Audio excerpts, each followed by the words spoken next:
Hey,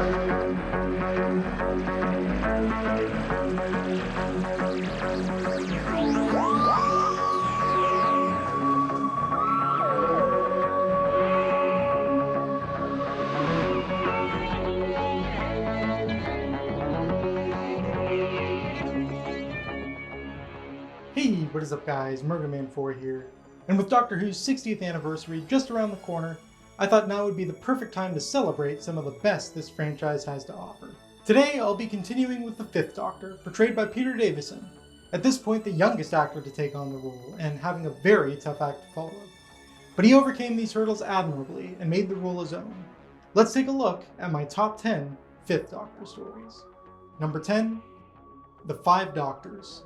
It's Old High Gallifreyan, the ancient language of the Time Lords. Not many people understand it these days. Fortunately, I do. It's all very interesting, I'm sure, doctors, but what does it say?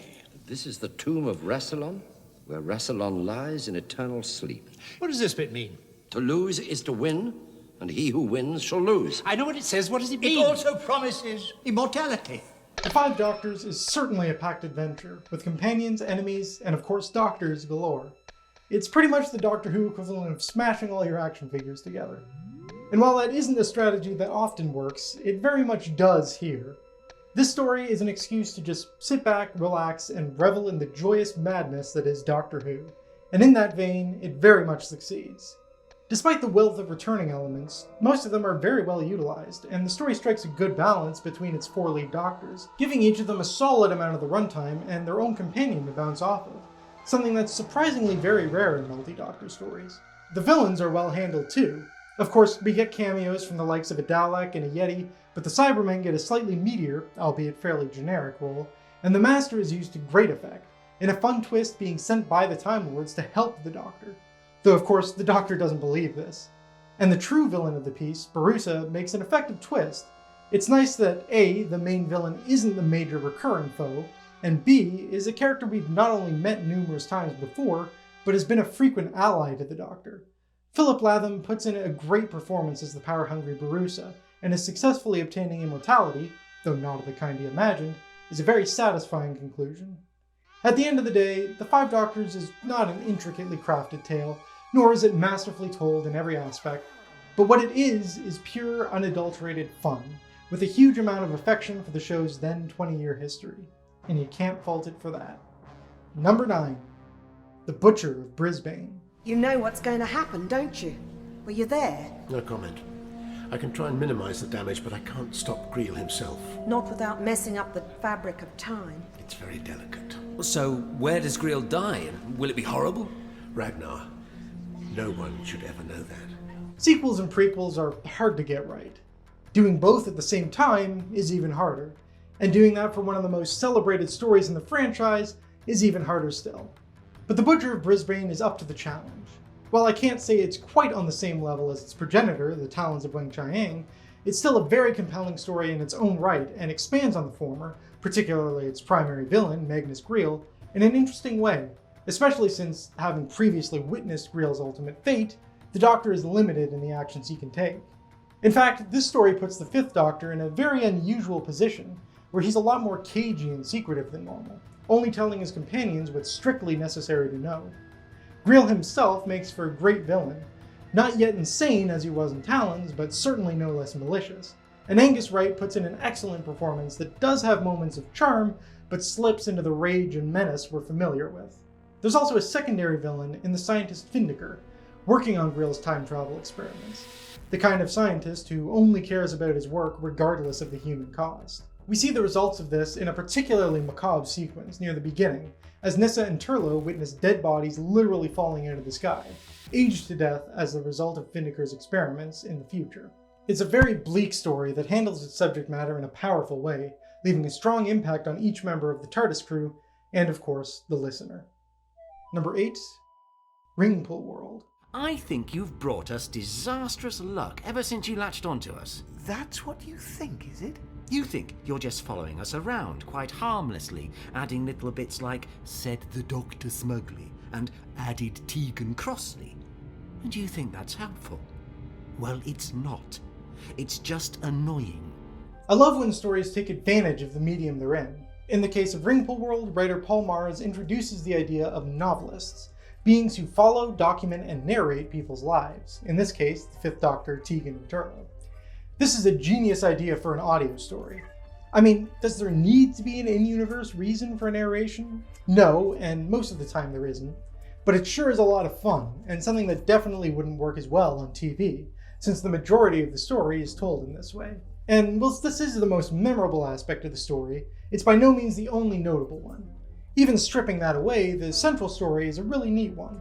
A whole reality sealed away by what resembles to be the ring pull of a can. Turlough wants to free the people stuck there against the Doctor's wishes, but on his mission ends up stuck in a cell, which is where the really interesting role of the novelizer begins. He's able to show Turlough multiple possible outcomes of their predicament, ranging from ideal to disastrous.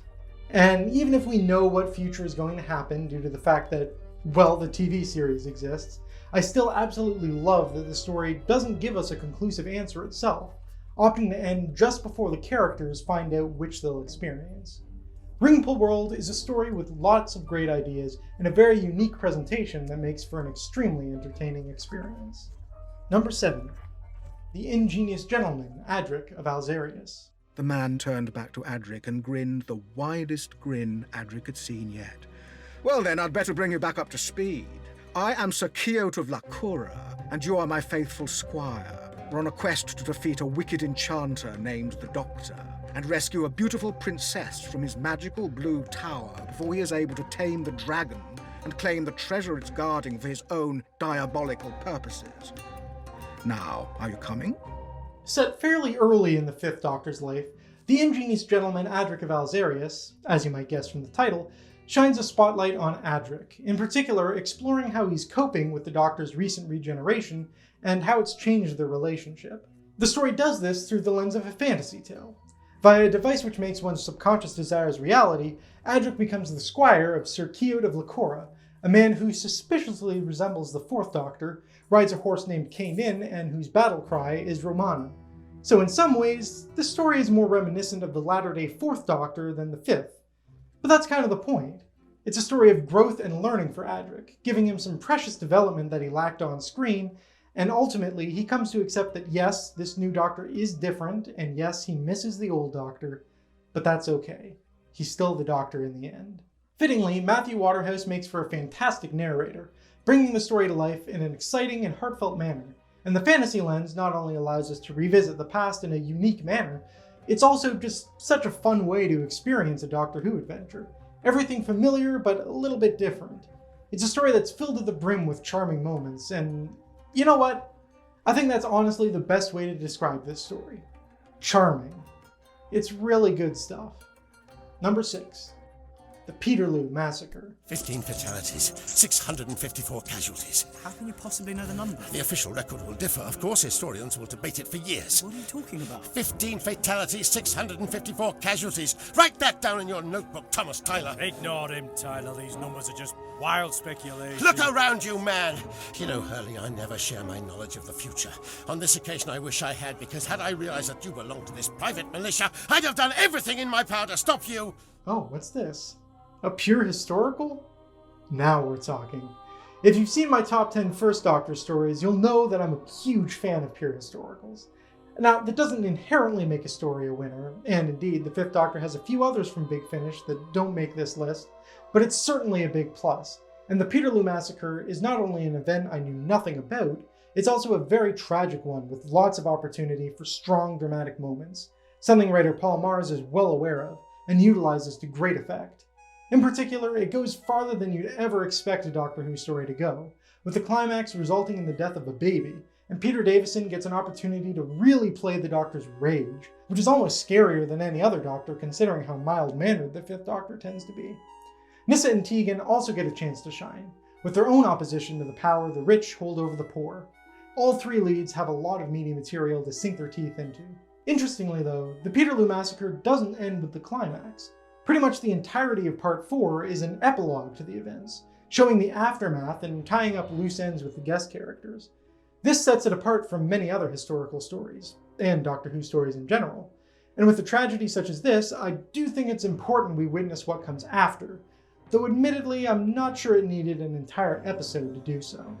That being said, it's still a very strong story and an effective use of the pure historical format, and challenges this TARDIS team in ways we don't often get to see.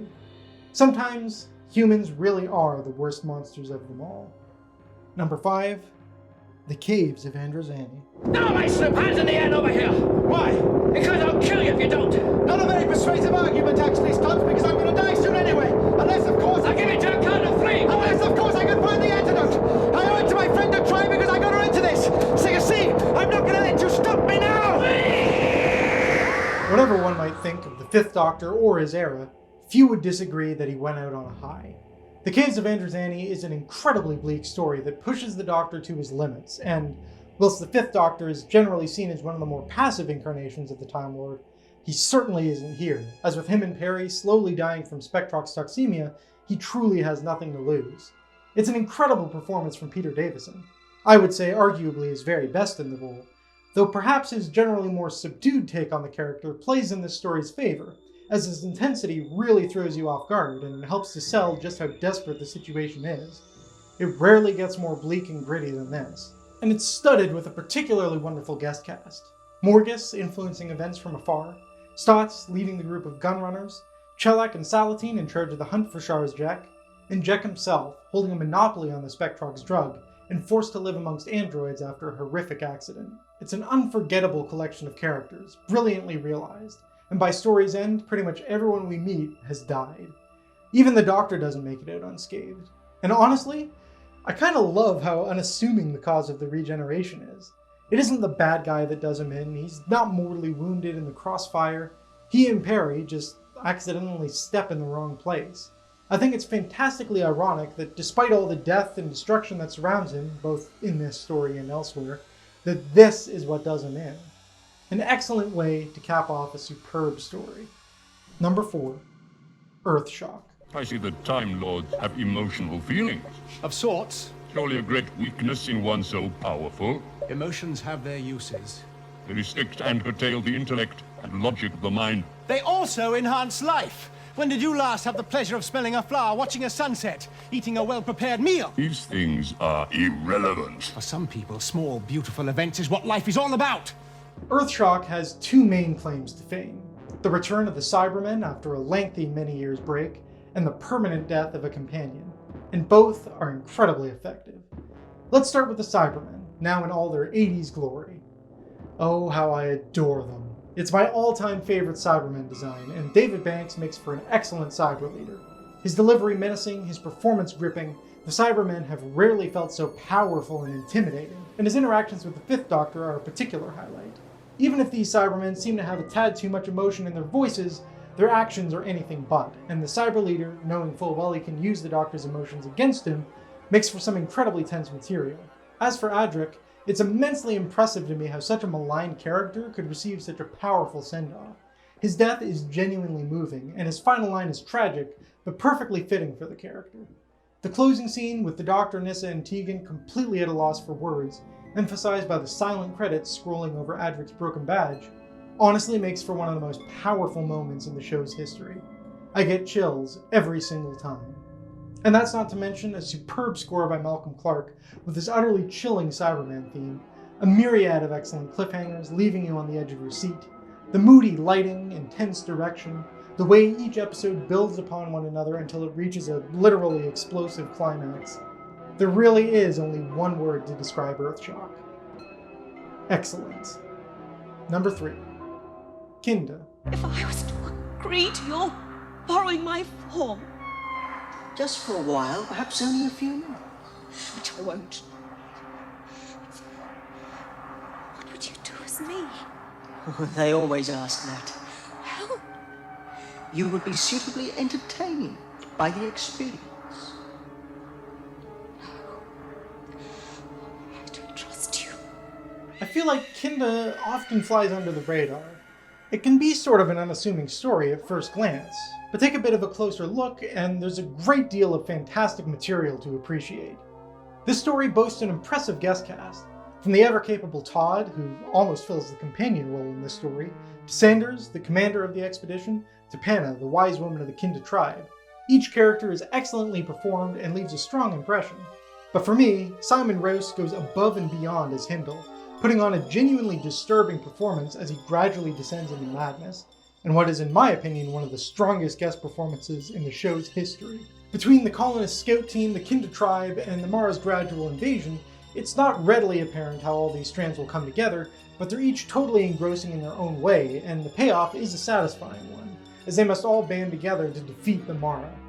It all has this kind of otherworldly vibe to it that I adore, especially the Mara-induced dream sequences that Tegan experiences, which is absolutely the highlight of the story. It's really disturbing stuff, and the execution, while simple, is striking, truly encapsulating the feeling of madness and pure psychological terror in a way I'm not sure the show has ever been able to replicate. Kinda is not your typical Doctor Who story, and it absolutely benefits from it. Fantastic in pretty much every aspect. Number 2. Spare parts. Let's have a look. Careful, Dad. Keep back! Now then, in there. What's all afoot?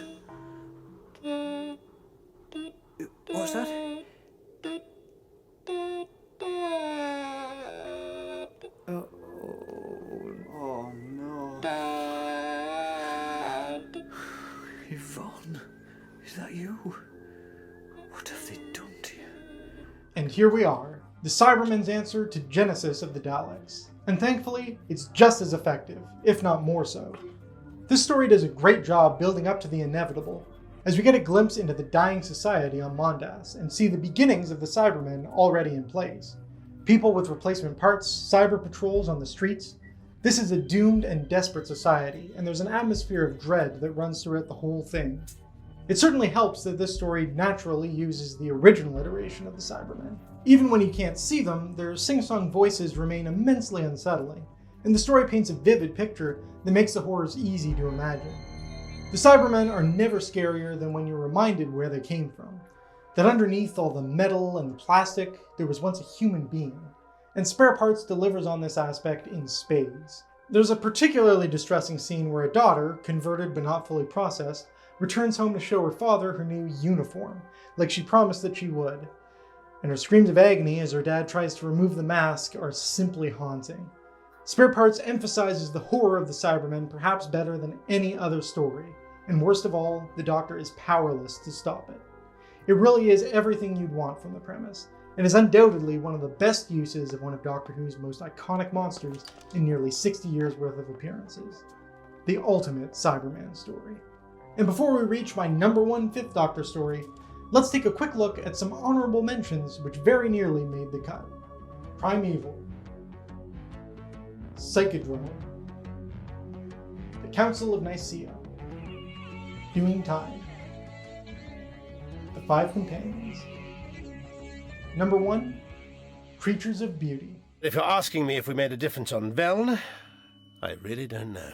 But you wanted to make a difference, didn't you? I suppose I had some good intentions after we landed. You wanted to warn people about the pollution. I had some time on my hands. I thought I'd try to use it fruitfully, but it turned out that they already knew about the pollution, only too well. 4 generations of bitter experience. Rather naive of me, I suppose. As for making a difference, I don't think we really influenced anything at all. Creatures of Beauty has an incredible gimmick. The story is told completely out of order. We skip back and forth, and not in a flashback, flash-forward kind of sense, it just simply isn't linear. And what's so impressive about that is it really, really works. You'd think something like that would be very hard to follow, but it flows surprisingly well, and even if I was sometimes lacking context, which is intentional, I was never left confused. And it isn't just a gimmick for gimmick's sake. Firstly, it hides a massive twist that completely changes the context of the entire story, which otherwise would have been apparent right from the get-go. And secondly, this changing of context and perspective goes hand in hand with many of the story's themes and ideas, which is very interested in exploring the philosophy of different points of view. And I haven't even talked about what the story is actually about yet. To try and sum things up, there's a planet which has suffered a tremendous disaster, which has permanently affected the environment of the planet and the genetics of its people in a terrible way. This occurred when an alien spacecraft carrying large amounts of fuel waste got into an accident in the planet's atmosphere, and the Doctor and Nyssa, who aren't disfigured like everyone else on the planet, are accused of belonging to that alien race, embroiling them in trouble.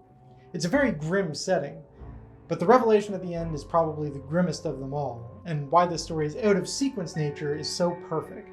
At the end of Part 3, the Doctor and Nyssa return to the TARDIS ready to leave, and Nyssa wonders if they made a difference on the planet. The Doctor replies that he doesn't think they made any difference at all. But at the end of Part 4, we get a new perspective. We witness the accident that caused everything. And it was because of the TARDIS materializing in the path of the spaceship. Not only is the Doctor responsible for all the pain and suffering we witness, he never even knows it. It's a massive gut punch of a twist that genuinely made me put my hand on my mouth in shock and audibly gasp.